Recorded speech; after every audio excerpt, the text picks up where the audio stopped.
Popocatépetl, the famous active volcano in Mexico for thousands of years.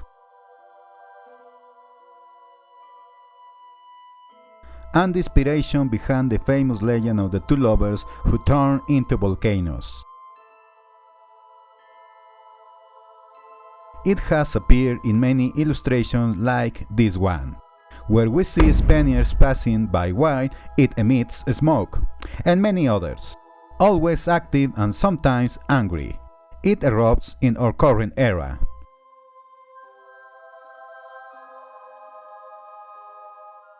Even 500 years ago, some Spaniards climbed its summit through sulfur led by Diego de Ordaz,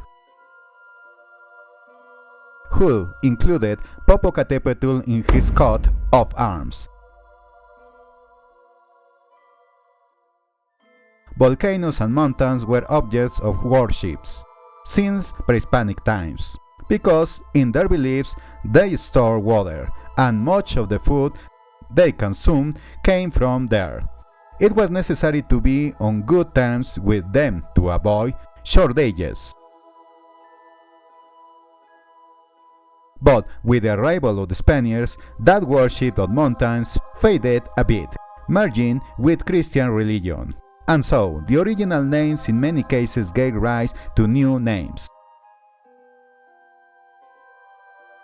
Popocatépetl is an example of this, and over hundreds of years it began to be called by another name, which is Gregorio, or Don Goyo for friends, now commonly known as Popocatépetl or Don Goyo. Obviously, the meaning of Popocatépetl as smoking mountain is clear and needs no further explanation, but where does the other name, Don Goyo, come from? Believe it or not, Don Goyo's birthday is celebrated every year on March 12. Of course, Popocatépetl was not born on March 12, but then why is that day celebrated, and where does that nickname come from?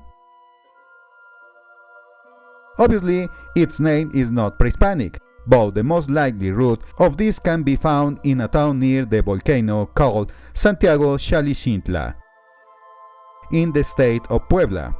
The inhabitants of this community have long celebrated March 12 as the volcano's birthday. On that day, they go near in to offer gifts in order to prevent eruptions and ensure good harvests. And the name Don Goyo has a myth from the inhabitants of that community. According to them, there was a person named Gregorio Chino Popocatépetl. He was a waterman, that is, a person capable of controlling the climate in the region, who supposedly lived in Santiago Xalixintla. Once he appeared in the community claiming to be the reincarnation of the volcano, starting to be known as Don Goyo. This character allegedly taught the inhabitants how to communicate with the volcano to prevent a possible eruption. Whether the character existed or not, the volcano began to be called Don Goyo. But aside from that myth, let's look at the most tangible evidence around that name. The ancient communities, in fact, even today go to caves, mountains, hills, and other places to ask for rain and good harvests. Obviously, these beliefs mix myths with climate aspects, because between February and March many begin preparing the fields for planting, and besides knowing the climate, there are also astronomical phenomena that indicate when certain dates approach for planting and cultivating.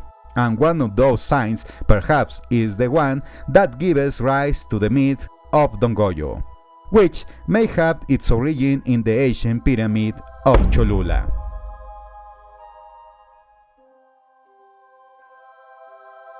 If we look at the map, you can see that Popocatépetl is located in this area. In relation to this, towards the east, is the town that baptized it as Don Goyo, but further to the east is the base of Cholula. Now, one theory suggests that in pre-Hispanic times the pyramid of Cholula serves, among other things, as an astronomical observatory, and the location of this base may partly respond to an alignment phenomenon that occurs between the sun, Popocatépetl, and the base. Because from this base, which is now crowned by a church, when looking towards Popocatépetl just at sunset. On March 9th, the sun sets over its peak, and 3 days later on the current volcano's birth, which happened on March 12th. The sun sets over a secondary peak known as El Ventorrillo, where there are remains of a ceremonial center called Teopiscalco. To the ancient inhabitants of this area, the sun, Popocatépetl, and Cholula base alignments would indicate the beginning of the planting season, and they would have to go to Popocatépetl and IZTACCIHUATL to offer them offerings so that there would be enough food throughout the year. But after these beliefs were swept away, the Christian saints' calendar arrived, and hence the origin of Don Goyo, because in the Christian saints' calendar there are days dedicated to many Gregories. But March 9th is the day of Saint Gregory of Nyssa, while March 12th is the feast of Saint Gregory the Great. So, as these alignments coincide with the name Gregory, it is likely that the people near the volcano adopted it from there. They gave him the name Don Goyo. And then the legend of the Tempero emerged. Therefore, from the pre-Hispanic origin of astronomical alignments indicating the beginning of the planting season, we fast forward 500 years to 4 dates that the inhabitants near the volcano refer to as obligatory to concerts with Don Goyo. March 12th, to ask for a good raining season. May 2nd and 3rd, to thank for the beginning of the rains, and August 30, to thank for their crops, hoping for a good harvest. Specifically, March 12 coincides with the feast day of Saint Gregory. Hence his nickname of Don Goyo. For all this, the pre-Hispanic past still lingers, although it takes some digging to rediscover it. But anyway, remember from now on that March 12th of each year is Don Goyo's birthday. A festivity behind which lie the ancient beliefs of revering the volcano, like a sundial indicating they could begin planting. Always asking Don Goyo for help with good plantings and harvests throughout the year and to keep his temper in check.